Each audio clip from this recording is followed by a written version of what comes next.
Hello बच्चों, चलिए प्रश्न पढ़ते हैं। प्रश्न दिया है कि H2O2 से संबंधित कौन सा कथन सत्य नहीं है। तो सबसे पहले बात करेंगे इस प्रश्न में मुख्य अवधारणा की। तो देखो क्या होगी मुख्य अवधारणा जो इस प्रश्न में होगी वो होगी H2O2 के गुण।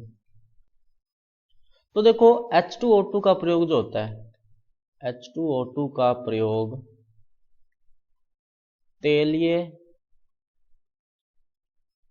चित्रों के कालेपन को दूर करने में किया जाता है। कालेपन को दूर करने में किया जाता है।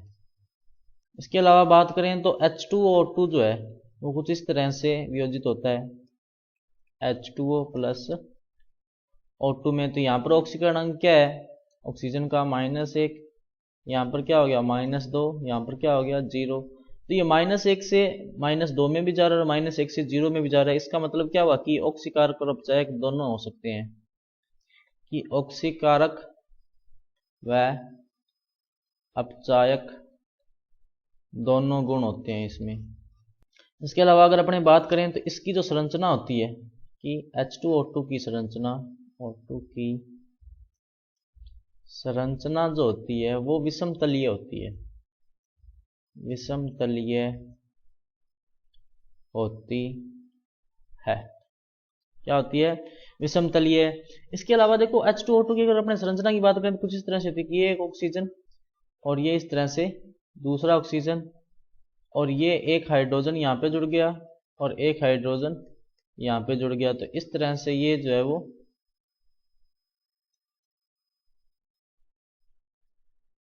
यहाँ पे इस तरह से होते हैं।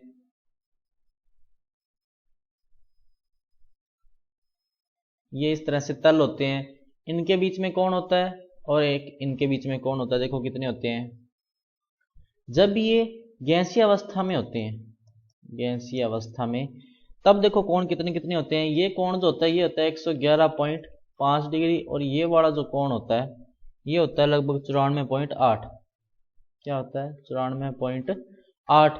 वहीं बात करें अगर इसकी ठोस अवस्था की, तो देखो ठोस अवस्था में ये कोण जो थोड़े अलग हो जाते हैं इस तरह से। ये एक ऑक्सीजन, ये दूसरा ऑक्सीजन, ये इस तरह से, ये हाइड्रोजन, ये हाइड्रोजन इस तरह से, ये इस तरह से संरचना होती है इसकी।